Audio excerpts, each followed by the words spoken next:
Welcome all. I'm Reverend Michael Neuroth. I'm the director of the United Church of Christ office here in Washington, D.C. We are so pleased to have you join us tonight for this first in a series of 3 webinars on the important topic of the Farm Bill. As you'll hear tonight and in the coming weeks, the Farm Bill connects the food on our plates to the farmers who produce it, to the land and resources that make it grow, and sets the policies that determine how such food is grown and shared equitably. In a minute, I'm going to turn it over to Thaddaeus, who's going to highlight the specific areas we as the UCC are focused on within the Farm Bill. But I wanted to start just by giving this welcome, but also by introducing our DC staff, my 2 good colleagues here, as well as our special guests tonight. So Thaddaeus Elliott has been leading the work of our office on the Farm Bill, and he serves as the 2-year Justice and Peace Policy Fellow here in our DC office. Thaddaeus has previously worked in UCC local church settings and studied education and social policy at Northwestern University. Go Wildcats.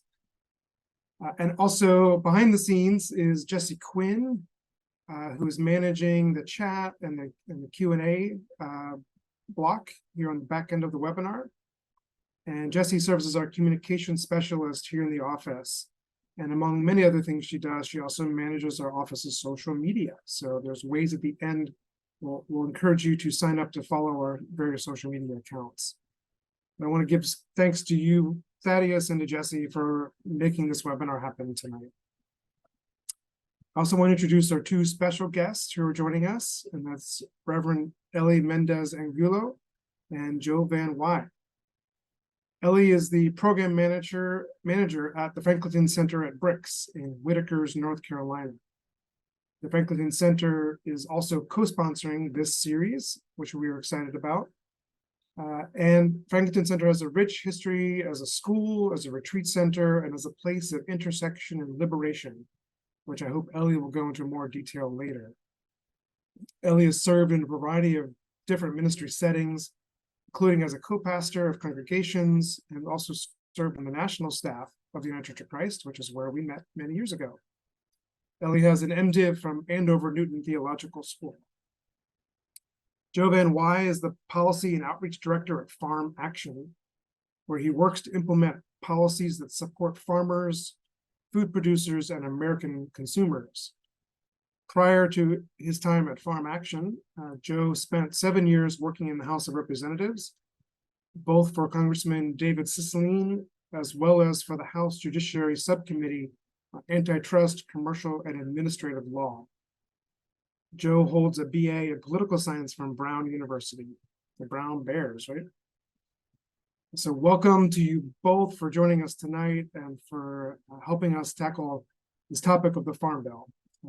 Thaddaeus, I'm going to turn it over to you to give a quick overview of the Farm Bill itself, as well as to highlight some of the UCC priorities that we are working on these days. Thaddaeus. All right. Good evening, everyone, and thank you again for joining us tonight to talk about this very important piece of legislation. I see in the chat we have folks from all over, a lot of Midwest, a lot of Ohio representation. I'm a native-born Buckeye, but I grew up in Miami, Florida. And though I consider myself a city person, I come from a long line of Black farmers. My granddad was very much a country boy through and through. Grew up in southern Georgia, just out of Valdosta. And my great-grandmother, my grand-grand, she was a migrant farm worker from Georgia until she married and settled in Northeast Ohio, where we had an 84-acre farm outside of Ashtabula. So I have a lot of connections to agrarian life and farming and being out with my granddad, planting like collard greens and tending to cows when he decided to have some and things like that. So yeah, so I come into this work to do advocacy around the Farm Bill, not just from a personal background, but I really do see this bill as a holistic reflection of how we live in right relationship and act out our call to be stewards of God's creation. And so the Farm Bill is a multi-year omnibus legislation. So that means it is addressing a broad range of different issues into one legislative vehicle that only requires one vote to pass. It began at the first kind of formalized Farm Bill began in the 1930s, superseding a lot of separate agricultural policies and bringing them together into one, focused mainly on helping farmers get through the Great Depression. So it was centered on commodity pricing, trade policy, very much a farm producer oriented bill. It's renewed roughly every 5 years. And so since that first Farm Bill in the 1930s, there have been 18, the most recent being the Agricultural Adjustment Act of 2018. And over almost 90 years, I guess, it has expanded its scope from not just focusing only on crop insurance and commodities and so forth, but includes the nutrition title, which began food stamps, which is now the Supplemental Nutritional Assistance Program, SNAP. There is a conservation title, rural development title, energy title, forestry title, research and development. So it's grown to be a piece of legislation that really touches and impacts rural communities, urban communities, across class structures. It's really something that impacts all of us, not only here in the US, but abroad as well. And so given our identity as the UCC, as a denomination that is a long history from even before our formal union in 1957 of being for justice and speaking to a broad range of issues, there's no other way that we could not be involved and invested in this, since it deals with issues of hunger and food security. We've had a number of resolutions that have been oriented around rural issues, particularly protecting the small family farm, the medium-sized farm, as the predominant unit of agriculture in our society. So we've always been invested in justice for farmers and ranchers, but also justice for farm workers from our historic work standing beside Cesar Chavez, suspending that General Synod out in California to be in solidarity with Chavez and his organizing, up to, from where I was in the Florida conference, our long, strong relationship and support of the coalition of Immokalee workers in Immokalee, Florida, just outside of Naples. So that's a strong line. And we've also have had a long history of being advocates for environmental justice, for care of the earth, for sustainability, for maintaining the abundance of God's creation for many generations to come. And so the through line, when you look and delve into all of these programs, it's not just about the nutrition assistance. It's not just, supporting farmers, and it's not just conservation. All of these things are interrelated, and they all have connections to one another and influence one another in different ways. And so the hope and intent from the experience of this 3-part webinar is that we are able to draw the through lines from beginning with justice for the earth and the land, which we'll be discussing tonight, the land from which we were formed, as we know from the Genesis story, from dust we were created and dust we shall return. We have an intrinsic tie and dependence on the earth and our environment and the water and the air. So that's the place that we start from, and then we move up and think about the hands that are tending and cultivating the earth, the ones who are putting in the labor to make sure that the food we get here in the Giants and the Safeways and the Krogers of the world, it gets from the ground to our kitchen tables and to market. And so thinking about how are we supporting, how are we maintaining the economic vitality, but also thinking about doing so with equity. We know not all farmers are able to access USDA assistance and support in the same way, particularly Black farmers, like my family members, who ended up losing our 84 acres for a variety of different factors, but one of them was not being able to have the resources to maintain that as a viable working farm in the long run. So that's another priority and focal point that we'll be discussing as well: equity for Black farmers, disabled farmers, veteran farmers, new farmers, women farmers. There's an increasing rise of women-owned and operated farms, so we'll be addressing those issues. And finally, we'll be talking about food access. How do we get the food from the farmers into the places, our markets, our food pantries, and so on and so forth, so that those who hunger can be fed and can all enjoy and share in the bounty of the earth. So we're going to dig in a little bit deeper. At the end of this session, we will have some action steps and action alert, a call and moment in time to begin our advocacy going into the next phase of development of the Farm Bill. I guess I'll also give a quick update on that and why now we're really uplifting this. So the 2018 Farm Bill actually expired in September 30th. Congress, beginning in the last Congress and into this Congress, there's already been a lot of work in laying the ground to be able to have a fully new bill that will govern all policy relating to our agriculture and our food system for the next 5 years. So it's already in progress, but to recap with the dynamics of Congress as it was with the speaker drama and all of that, that work has been delayed.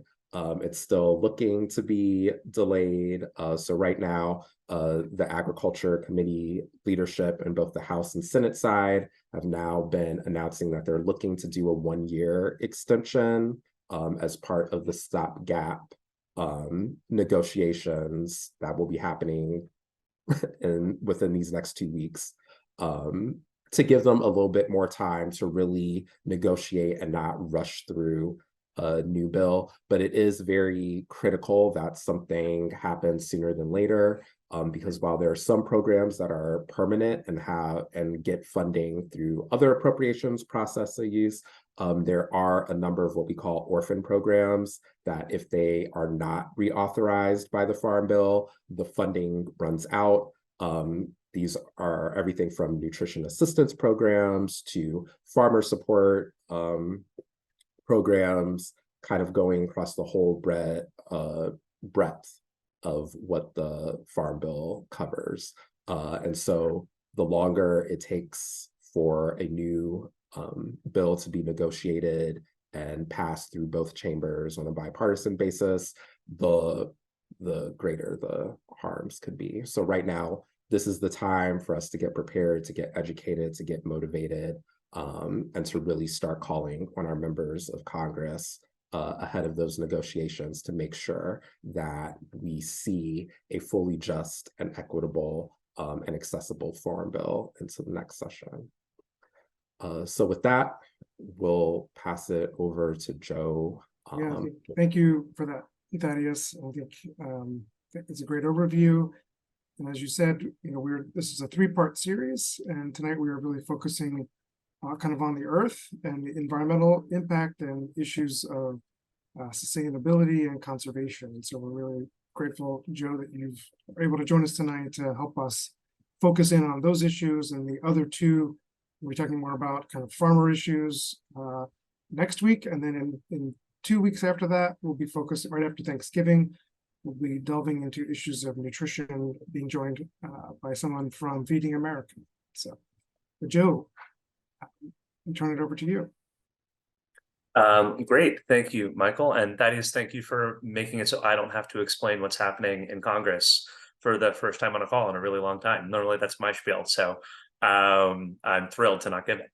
But as Michael said earlier, my name is Joe Van Wy, he, him. I am the Policy and Outreach Director at Farm Action Fund. We are a nonprofit that works to fight monopoly power in the food system.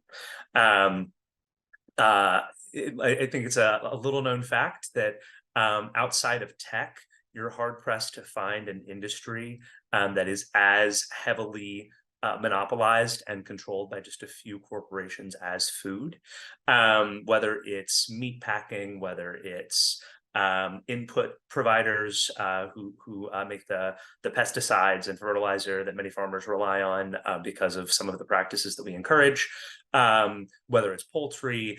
Really, the four largest firms in all of these industries control basically everything that happens in them. And that leads to a pretty unfortunate food and farm system that doesn't help consumers, doesn't help farmers, but it does help a couple of really big businesses. So we try to see areas where we can roll back that power. And every 5 years, we get a bite at that apple in the Farm Bill. Just to put another point on exactly how large this bill is, this year, the baseline, which is sort of the total amount of funding that it's going to exist in the Farm Bill, is going to be about $1 trillion. So this is a really massive, massive piece of legislation. There's a lot in it, and historically, folks don't pay a ton of attention to it. When I worked for a member of Congress in 2018, I handled our agriculture portfolio, and we didn't pay a ton of attention to the Farm Bill because we didn't have a ton of farmers in district. We focused on the nutrition part of the Farm Bill because we had a lot of folks who relied on SNAP and made sure that that was robust. But when it came to the farm policy that it really dictates what winds up on everyone's plate, we didn't engage. And one thing that I have seen this year is people are really paying attention to the Farm Bill. People are recognizing that in this really divided Congress that we have, the odds of passing any really meaningful legislation is slim. And if we're going to get a bill across the finish line, it's going to be something like the Farm Bill. This is where we're going to notch our important wins for our competition priorities, but also for conservation. And one thing that is pretty universally true is these big dominant monopolists that we go up against day in and day out are often the folks who are the worst actors across the board, whether it is the ones engaging in the most egregious labor violations, or the ones that keep the animals that are a part of the food system in the worst conditions, or most relevant for tonight, the ones who are using the practices that are the worst for the planet and the communities that they serve. So I am going to talk a little bit about a couple of the things that we're working on at Farm Action that are really specific to the conservation lane and promoting sustainable agriculture and regenerative agriculture, and trying to hold accountable the corporations and the farms that use practices that we think are irresponsible. And then, I'll keep it on a slightly higher level, and we can dig in a little bit more a little bit later. So the number one priority for conservation folks this Farm Bill cycle is protecting a really huge investment into sustainable farming practices that was included in the IRA, the Inflation Recovery Act. That bill included $20 billion that was to be directed towards some of the conservation programs within the Farm Bill to really boost those and make them more accessible and get that funding to more farmers. But right now, those programs are really, really oversubscribed. The landmark conservation program, it's called EQIP, the Environmental Quality Incentive Program, is so oversubscribed that more than 2/3 of farmers who apply are turned away. And I've got another tweak to that program I'll talk about here in a second, because EQIP is good, but it's not perfect. But it needs more money. So more farmers who are trying to get these grants to cover the infrastructure investments they need to grow more responsibly are often turned away. So this huge sum of money has been really, really helpful to farmers, but they are working on getting it out the door.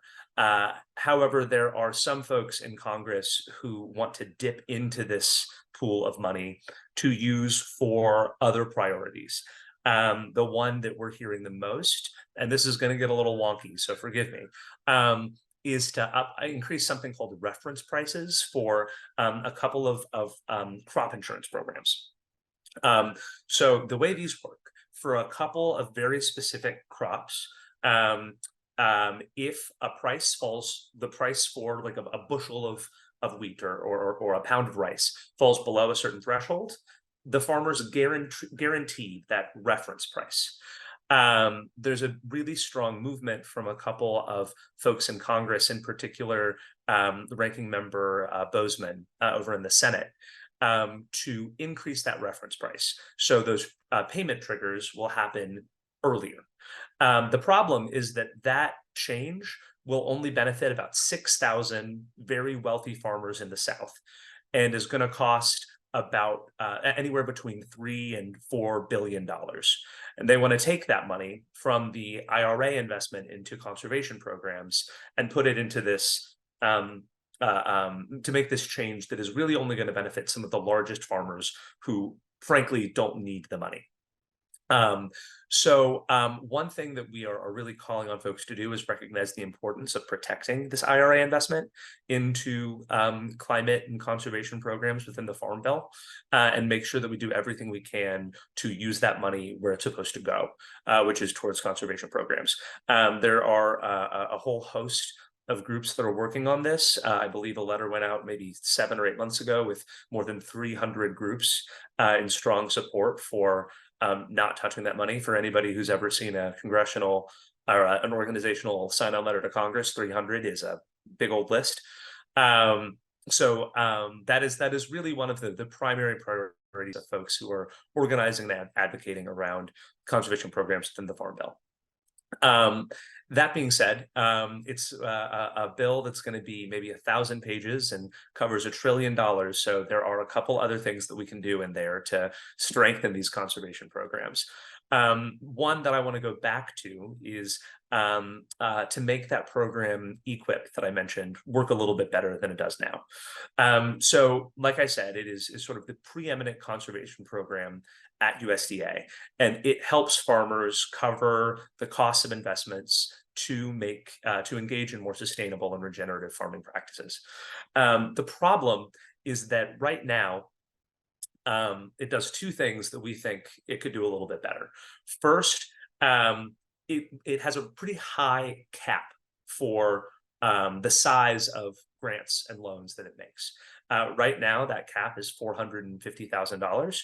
And when you have a program that's this oversubscribed, that's turning away 2/3 of farmers, we think that money could be spread around a little bit more effectively by lowering that cap and capping the grants that it can give out more like $125,000 or $150,000. So more farmers can benefit from these investments, and in particular, smaller farmers are more likely to benefit from these, farmers who are more likely to actually need that help to even make the investments in the first place. But second, and sort of most importantly to us, currently, fully 50% of all EQIP funding is earmarked for livestock programs. That means that states, which are generally responsible for apportioning out their own pools of EQIP funding, have to designate that money to go to livestock programs. Even if livestock makes up a single-digit fraction of the agriculture in your state. In New Jersey, it's something like 7%, but 50% of EQIP funding in New Jersey has to go to livestock programs. This also means that a really large percentage of EQIP funding goes to what we call CAFOs, concentrated animal feeding operations. These are exactly what you think of when you think of in your head. Warehouses that force a lot of animals into really deplorable living environments, often where they can't turn around, sometimes can't stand up, that cause really negative impacts to the environment through waste runoff, through air pollution. Then these facilities are often located in communities of color and other communities that have been historically disenfranchised because nobody wants a CAFO in their backyard. Makes going outside pretty impossible. And in many states, CAFOs dominate EQIP funding because they are able to take advantage of these larger grants for better waste management systems and to continue engaging in a form of agriculture that is bad for consumers, bad for farmers, bad for the planet, and bad for the animals. So there's a bill, the EQIP Improvement Act, that we're really supportive of, that we think reins in those two primary abuses of the EQIP program and will make it actually incentivize programs that will restore or build on conservation and sustainable farming.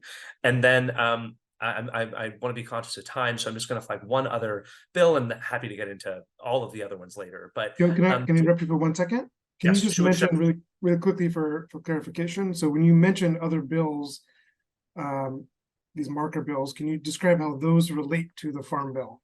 Absolutely. So when I talk about these bills, as Thaddeus said, the Farm Bill is a combination of a lot of proposals that basically gets one vote. Again, it's a 1,000-page bill. And it's made up of a lot of other bills and a lot of pieces of other bills. And so the way that works is throughout Congress, even the 5-year cycle in between farm bills, members introduce what are called marker bills. So the marker bill popularizes and gets an idea out there into the world and lets a member take credit for it, which is very important in Congress. And the Agriculture Committee then goes through all the marker bills that are out there and all the ideas that they have in their head and previous farm bills and puts together a little bit of a Frankenstein of all of it that then gets a vote on the House floor. So when I talk about the EQIP Improvement Act as a marker bill that Senator Booker and Senator Lee are leading in the Senate, that bill's not going to get passed on the Senate floor. But they wrote it and then they emailed it over to the Ag Committee and they said, we'd like you to put this in the Farm Bill. And the Ag Committee will pull provisions from that, sections from that, maybe the whole text, and just put it in the title that it fits into the Farm Bill. Like Thaddeus mentioned, there's a nutrition title, a crop insurance title, a conservation title, and slot these marker bills into this larger package. Thank you for having me flag that, Michael. Appreciate it. The other one that I do want to flag really quickly is another really important bill to incentivize better crop management, the Cover Act. So the Cover Act would basically pay farmers to engage in more responsible growing practices. There's a technique called cover cropping, which is essentially you plant a crop that you often are not intending to sell. You're planting it to improve the soil health, to give the nutrients in the ground a little break, and to put some better ones in there. To break up often with monocropping that we see that drives the nutrients out of the soil, that has really negative effects on the climate and locks the soil into a very specific kind of agriculture. Cover cropping is a really great way to have a positive impact on these growing practices and patterns. However, it's often a financially difficult thing for farmers to do. The Cover Act would make permanent a program that already exists, a pilot program that already exists that farmers really like, that has been really popular, to pay farmers a couple dollars an acre to to plant cover crops. It's a pretty straightforward and simple solution, but it's one that we think is a great way to embed within our conservation programs. And within our farm payment programs as well, the concept of conservation and prioritizing that in addition to a large yield.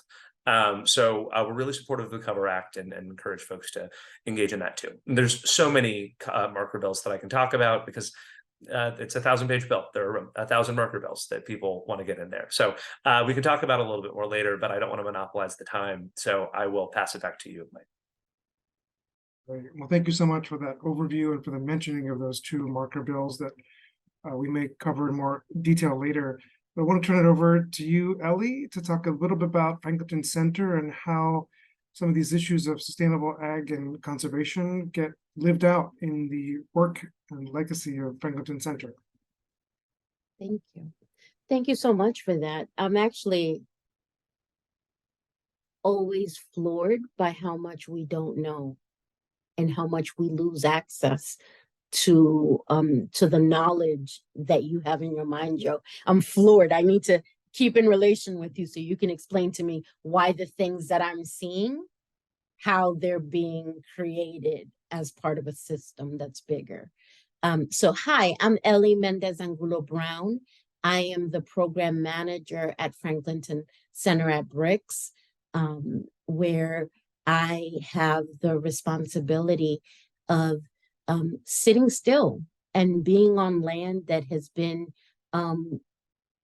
part of a community system for a history that goes back to before 1871, even as we're in the middle of trying to celebrate 152 years of service, which is what this year is all about for us. We say that we are currently trying to manifest a world where systemic oppression does not exist, where the whole divinity of a person is realized, and where the memories and contribution and resiliency of our ancestors is embraced. But most importantly, our sort of ethos is where the environment is healed.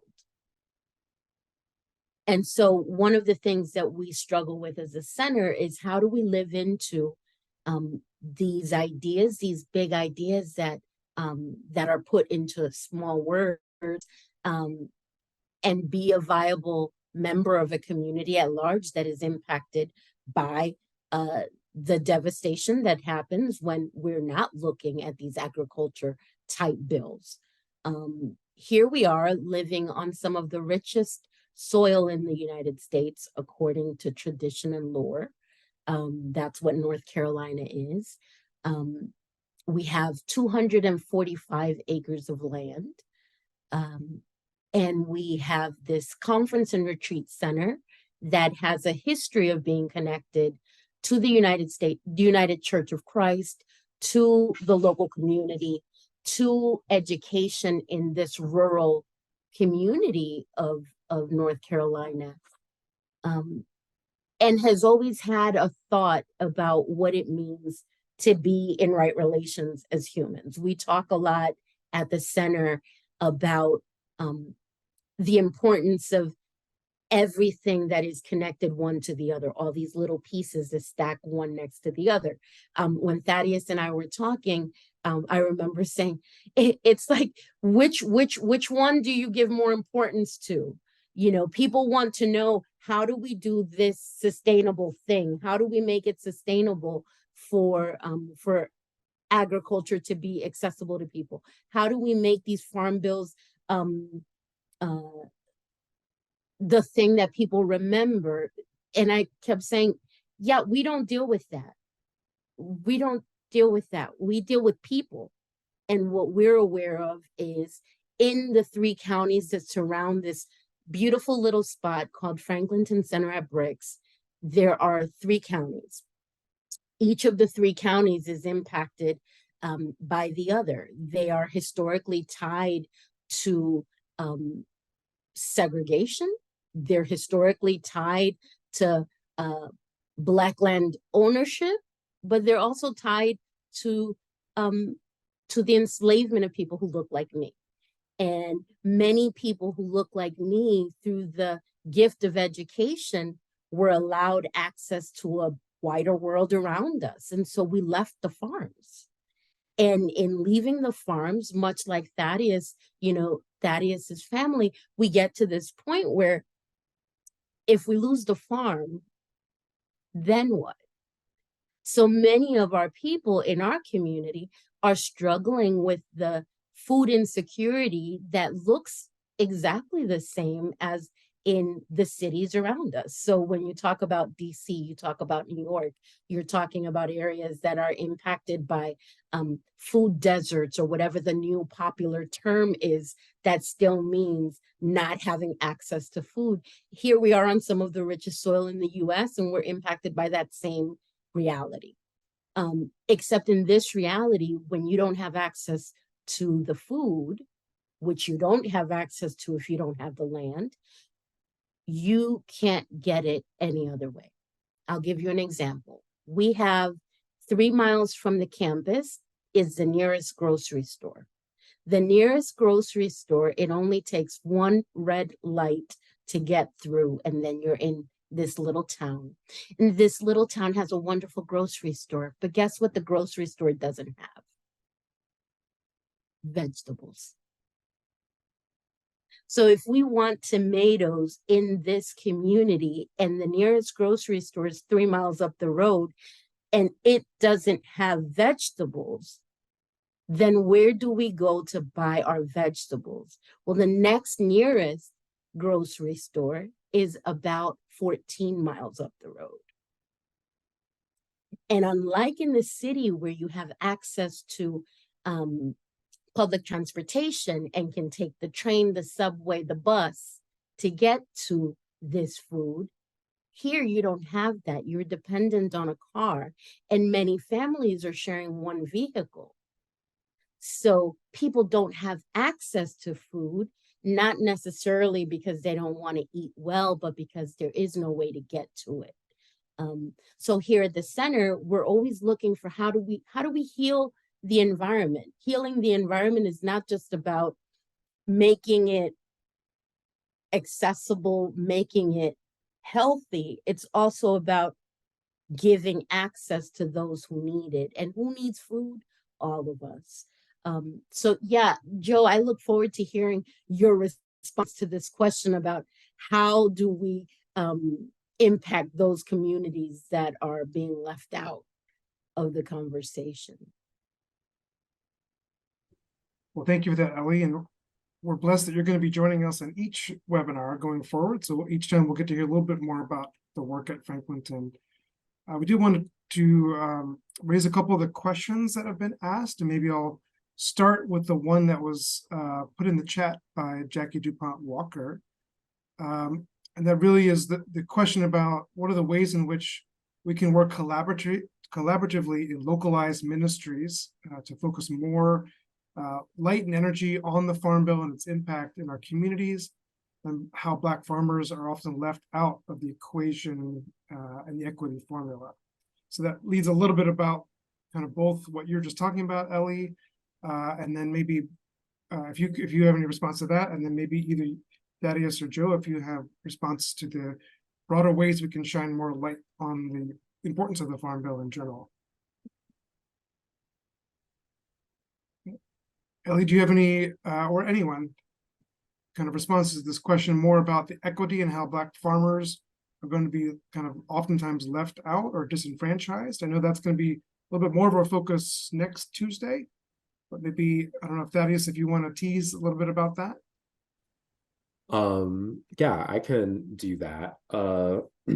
So also we had some mention of like some Booker bills. So for example, one of the big bills that we're following, and I know Farm Action is also following this, is the Justice for Black Farmers Act, which is looking to address a long history of discrimination in the administration of USDA programs, a lot of like loans, for example, Black and Asian farmers actually have like the highest rejection rates for these USDA loans that are supposed to be like the loans of last resort, like when you can't get approved by the bank or the farmers credit union or anything like that, you should be able to go to the USDA and get the loans that you need to get your seed crop and all, you know, the equipment, whatever you need to be able to farm and be ready for the next season.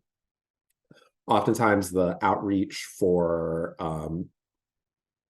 helping, you know, getting technical assistance to farmers to do to go through the like long and arduous application process doesn't get out to these communities, are predominantly Black rural communities, or if they don't have access, like Elly was speaking to, the lack of transportation to be able to get to your regional USDA center. There's all these systemic and kind of like barriers to access in that sense. And in a nutshell, yes, we'll be delving deeper into it, but it's a structure of how do you know, do Black farmers necessarily have all the information that they need to complete a loan application? Do they have the ability to navigate the system? Sometimes we know internet access to rural communities at large isn't great. And so if you can't access reliable internet to be able to do an application that's mostly online, and you also can't physically transport yourself to the regional center where you can do that, or even build out the amount of time that takes to be away from planning, from tending to your fields, to spend all day or multiple days going back and forth to apply for these things, it creates barriers. So we're looking at legislation like the Justice for Black Farmers Act that would be revisiting truly like the implementation of these programs to start addressing and alleviating a lot of those barriers and access. We know from like the early 1900s, Black farmers were like 14% of farmers and had several millions of acres of land, which is that's commiserate. We're 14% of the national population, so it makes sense that we're 14% of the farmers nationally. Now it's something less than, it's like between 2 to 4% of all farmers in the nation are Black farmers, and that millions of acres of land loss has also translated to a lot of wealth loss as well, because we know land and property in this country is very much how people build and maintain and hold on to their wealth. So yeah, so that's just kind of the ways that Black farmers have been left out of the equation, and why we thought it was so important, especially to partner with Franklinton, that is in a rural, predominantly Black community that often doesn't, it's not the face when we think of American agriculture, or we're talking about the small family farm or the struggling farmer. Sometimes we're not putting a face of color into that. So yeah, I'll turn it over to Joe if he has more insights too. Oh yeah, just a couple things. I mean, yeah, first and foremost, the Justice for Black Farmers Act really carries so many great pieces of ways to address the decades and decades of really well documented racism at USDA. It's something that they're reckoning with. In some cases directly, and in some not. One thing I do want to flag is USDA has been under the Farm Service Administrator, Zach Ducheneau, has been doing a lot of reinvestment in some community programs to try to build more of a direct connection to communities, especially communities that serve farmers of color. I'm always quick to criticize USDA. I often think they're a little behind the ball on things, but Zach Ducheneau has done some really great work.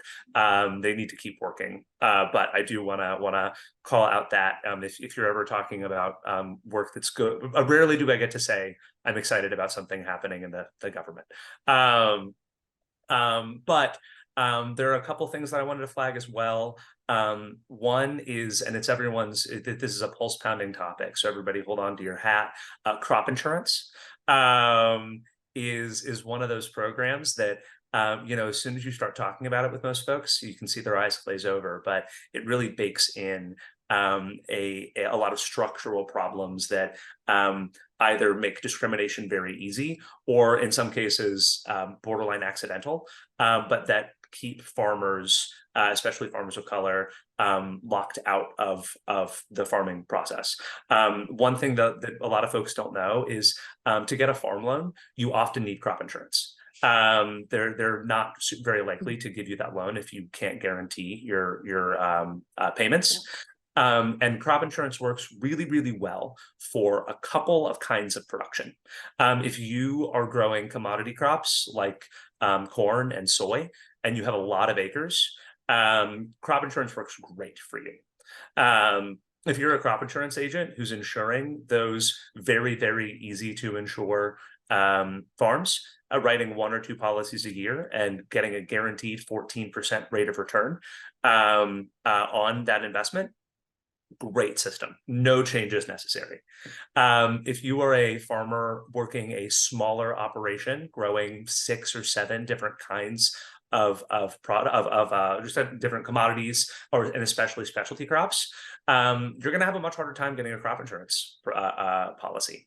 There's a program called the Whole Farm Revenue Protection Program that was established in 2014 that was specifically tailored to diversified crops or diversified farms, smaller farms, the kinds of farms also that are often owned and operated by farmers of color who don't have access to the huge amounts of land that your more traditional white farmers do for more industrial traditional farming.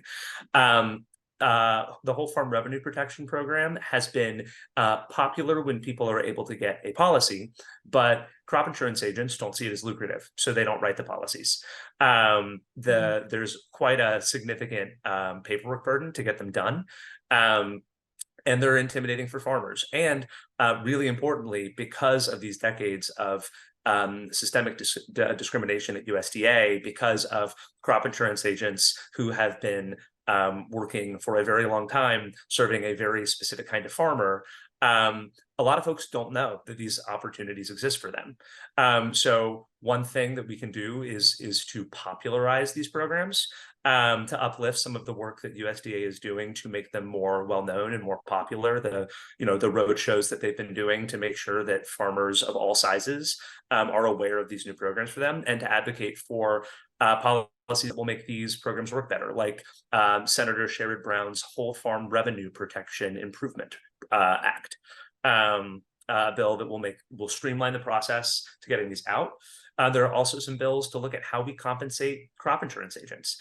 Right now, there's one. This is another Booker bill. That's a term you hear a lot in DC around the Farm Bill. Booker bill is its own little family of legislation that would, instead of compensating crop insurance based on the size of the policy, compensated based on the complexity of the policy, and how compensated based on how much they had to work to get it done, whether they had to insure 7 different crops, whether they're insuring a socially disadvantaged farmer, or a new and beginning farmer, or a veteran farmer, and to incentivize them to insure smaller operations. So we're trying to think outside the box on ways to really build on some of these programs. So that's my crop insurance spiel. And then also, just because it's about the planet, the kinds of operations that are getting insured, by and large, the ones that, again, these monocrop, massive operations that are not good for the soil, are not good for the health of the people around them, and that are largely growing their their commodities to be sold below cost, to be processed into feed at these CAFOs, which pump out pollution, and it's not a great system. So that's my favorite thing to talk about in the world is crop insurance. I'm fun at parties. And I would say from my side, I would say what we work on is collaboratives. a lot of times looking to figure out who in the community has the thing that you need. And so by developing deeper relationships with other farmers in the community, that helps us to become more sustainable. So we have a group in this area called the Just Foods Collaborative, and we'll be joined by them next week. And that's one of the things that they talk about is like, yeah, how do we get access to these different things that you're talking about, these grant opportunities, these USDA, even the loans, we don't necessarily know about them until it's too late. How do we get them? Well, by getting together and actually those who have internet access and are getting the information, sitting down, creating opportunities for those that don't to get access to the same information. So rather than thinking that we're in competition with each other, how are we in relationship with each other? Give you a prime example. Last week or a few weeks ago when we were putting our crops in, we were getting our greens in, we were struggling. Our tractor went down, it wasn't working. And, you know, it took a couple of phone calls, but we got a tractor. And we got a tractor that was a good tractor. We got it for the length of time that we needed it, because that's what happens when you're in right relations and in good community relations. So making sure that someone like a Joe has access to our people when we're getting together to have conversations, because you know the talking points that we're missing. So if you don't mind, I'm going to make sure that I keep your name in my Rolodex. Email me anytime. Thank you. Now, Joe, I know we're putting a variety of resources on the webpage that Jesse put into the chat. But certainly if there are particular links that you would want to put in the chat yourself to the homepage or other links, please go ahead and put those in the chat for the group, and we will include those in the resources that we put out there. Oh, I see Jesse's put some there, which is great.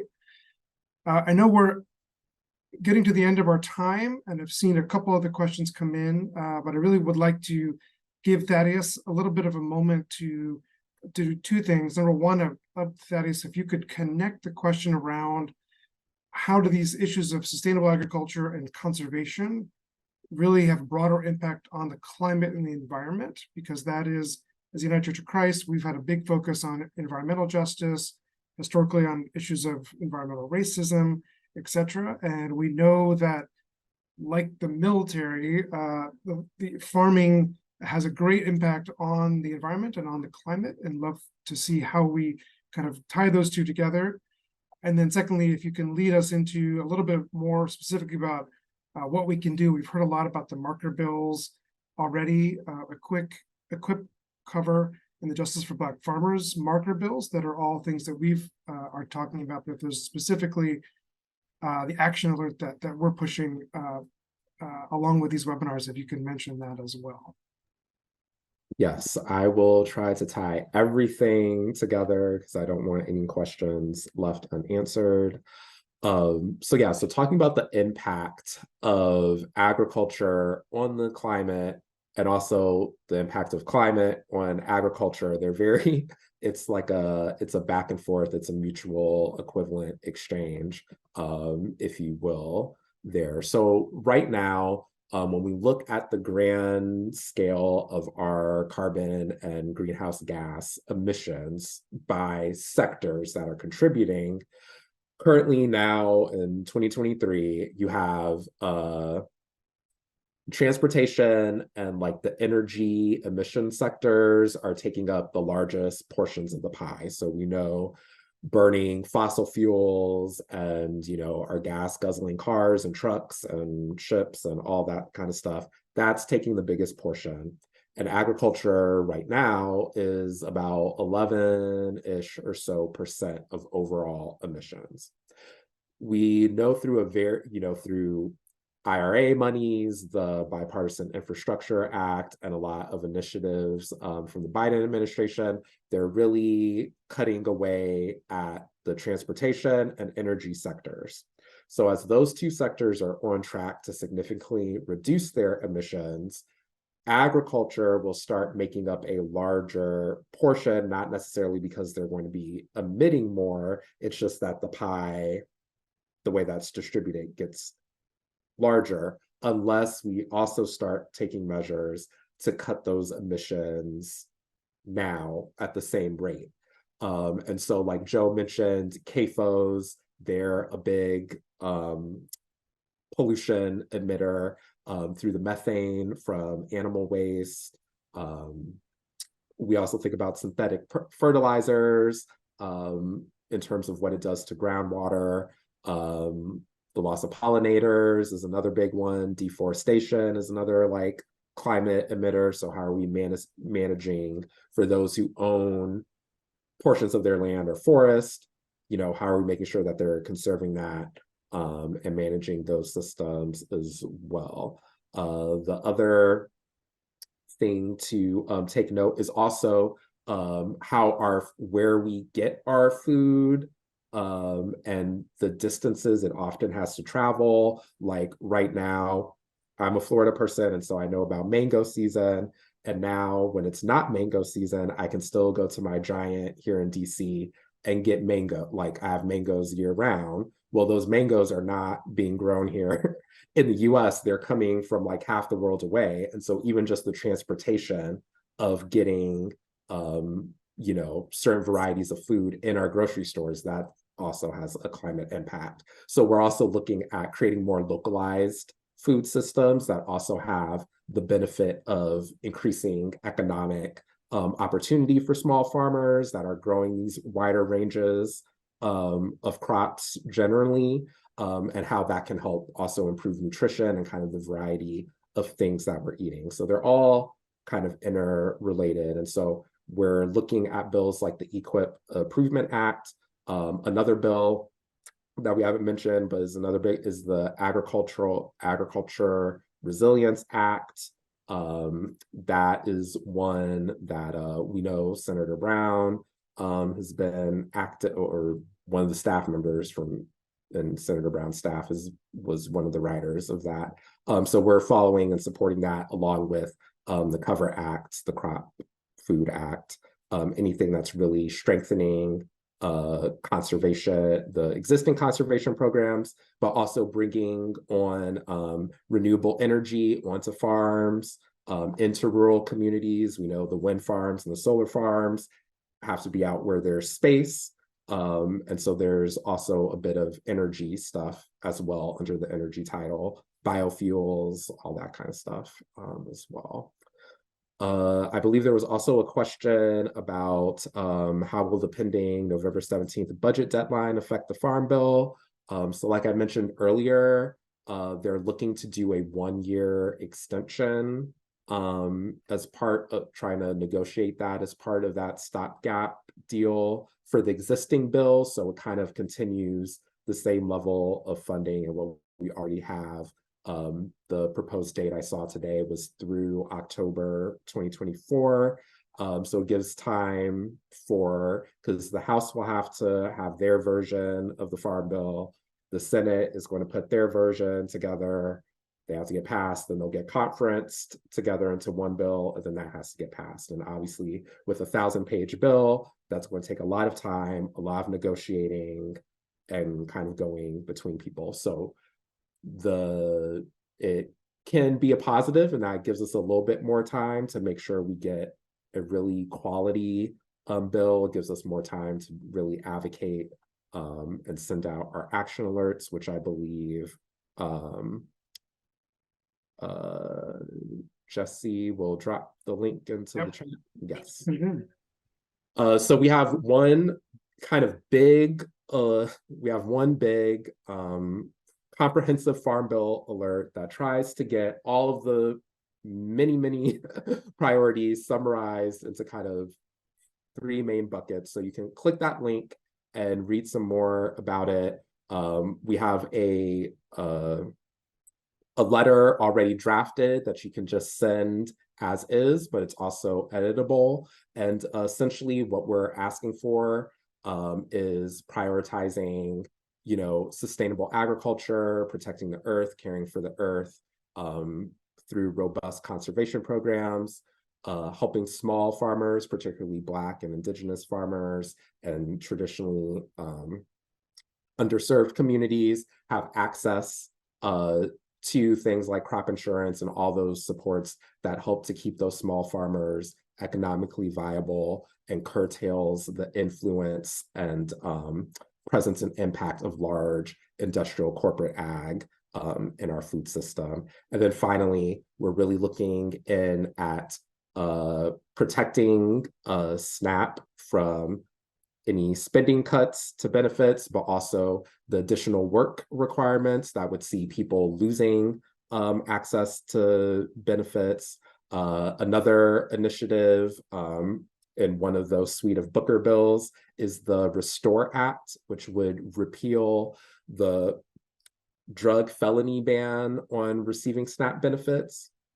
So right now, written into the federal law is a ban if you have any kind of, not just a drug felony, but a series of different drug charges on your record, you would be denied the ability to enroll to receive SNAP. So if you've been incarcerated for a drug charge and you're coming out and you're not able to get employment and you need the assistance to feed yourself and your family, that is a major obstacle. While many states have opted out and some have made some qualifications to that, South Carolina is the only state that has the full, complete lifetime ban. If the federal law removes that ban, that now it doesn't have to be a state-by-state issue. So we're really working with that, especially through our criminal justice coalition. And we're also looking to transition Puerto Rico from NAP into SNAP. So those are ways that we're looking to expand the access. And we'll have that alert. Will be going out. You can share it. You know, you can take action, share it with your friends, share it with your neighbors, share it with your relatives around Thanksgiving, around the Thanksgiving table. With a click of a button, it'll go to your House representative and both your senators. They'll all get the message. And if you feel particularly moved and motivated by any one of the policies that were mentioned, edit your letter and message and add that in there to communicate with your representatives. Yeah. Thank you, Thaddeus. And just to say, I know we're at time, so we're going to be wrapping up here. But there were a couple of questions we didn't quite get to in the Q&A, so we encourage you to bring those questions back.